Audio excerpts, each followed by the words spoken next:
She was 79 years old. She was asleep in her own bed. And then she was gone. No scream. No forced door. No witness. Just blood on the front porch and a silence that has lasted 92 days. Here is what makes this case different from every abduction you have ever followed. The FBI's most elite behavioral unit, the same team that built criminal profiling from scratch, has been working this case from the beginning. They have 1,500 convicted killers in their database. They have 840 questions they run against every crime scene. And they still have not made a public arrest. Today that silence broke. What the FBI just released does not just update this case. It reframes everything. Who this offender is, why he chose Nancy, and why the answer may have been sitting in someone else's inbox for years. Before this video ends, you are going to understand two things that the mainstream media has completely missed. First, this was never a kidnapping. Second, Nancy Guthrie was never the real target. Stay with us, because once you see what the behavioral evidence actually says, you cannot unsee it. Nancy Guthrie is not just a headline. She is a 79-year-old retired teacher. She raised one of the most recognizable women in American media. She lived alone in Tucson, Arizona, in a house with no security infrastructure, in a neighborhood where nothing like this had ever happened. And someone watched that house. Someone studied her routine. Someone chose her deliberately. Subscribe to Crimexia TV right now, because the next update in this case will change what you are about to hear. The crime scene that night was not chaos. It was a message, and the FBI knows exactly how to read it. The silence wasn't emptiness. That house was full of information, if you knew how to read it. Walk back into that Tucson house with us. Not as a news report, as a behavioral document. The blood was on the front porch. Not inside, not in the bedroom.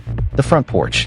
That single detail tells the FBI's behavioral analysis unit something critical about the timeline. The struggle happened at the point of exit, which means Nancy was conscious and resistant when she was moved. That matters for everything that follows. There was no forced entry. Read that again. No forced entry. The offender either had access, had studied the property long enough to know its vulnerabilities, or Nancy opened the door herself. In profiling terms, that is not a random crime. That is a planned approach from someone who had already been there in his mind. Her medications were missing. A 79-year-old woman's daily medications were gone. Either the offender took them to extend her survival, or he took them because he knew what she needed.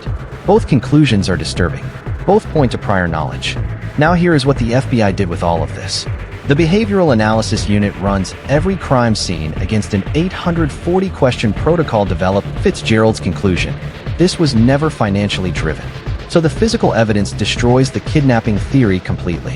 The medications, the entry method, the blood placement, the missing ransom protocol, they all point to one thing.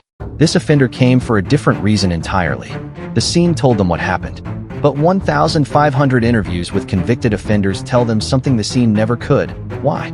Here is the question that has driven this investigation from day one. If this was not about money, then who was this actually about? Retired FBI profiler Jim Fitzgerald has an answer, and it is not Nancy. Savannah Guthrie anchors The Today Show on NBC. She broadcasts from 30 Rock in New York City.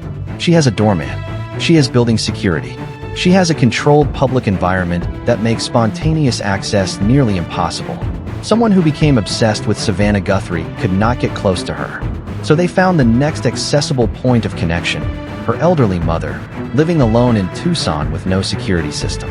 Fitzgerald told investigators to go back 5 years through every communication Savannah has ever received. Every email, every letter, every social media message. Look for patterns. Look for someone who wrote multiple times. Look for language that shifted. And here is exactly what that behavioral shift looks like. Fitzgerald and his team have documented it across hundreds of cases. 1. The first contact is admiring, warm, fan-like, harmless in tone 2. The second contact becomes familiar. The writer assumes a relationship that does not exist. 3. The third contact turns demanding. Why hasn't she responded? Why is she ignoring me? 4. The fourth contact shifts to grievance. She owes me. She rejected me. She will regret this. 5. The fifth contact disappears entirely, and that silence is the most dangerous signal of all. That progression is not theory. It is a documented behavioral pattern pulled from the CAD database. Hundreds of thousands of threatening communications cross-referenced for exactly this kind of linguistic escalation. Ray Carr, another retired FBI profiler, said it plainly.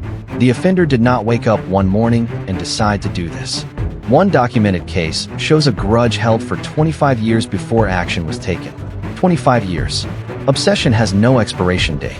Someone who believes their actions had meaning beyond what the world currently understands. We have seen this profile before. BTK taunted police for decades, not because he was reckless, but because he needed the world to know he was more than just a killer. He was intelligent. He was methodical. He was ordinary in his daily life. The Unabomber wrote 35,000 words explaining his ideology because violence alone was not enough. He needed you to understand why. These offenders share one critical vulnerability. There is a gap between how they see themselves and how the world now sees them. And that gap can be exploited. Fitzgerald deployed his challenge publicly and directly. And one question remains that no expert has been able to answer. Strip away the framework. Forget the databases, the protocols, the behavioral science for one moment. A 79-year-old woman was taken from her bed in the middle of the night while the rest of the world slept. She has been missing for 92 days. She is without her medications. She is someone's mother. She was someone's teacher. She had a life that existed entirely outside of whoever decided to make her part of his. The investigators working this case have now reached the point where they are calling back psychics. Not because they believe in psychic ability, because they have exhausted everything else.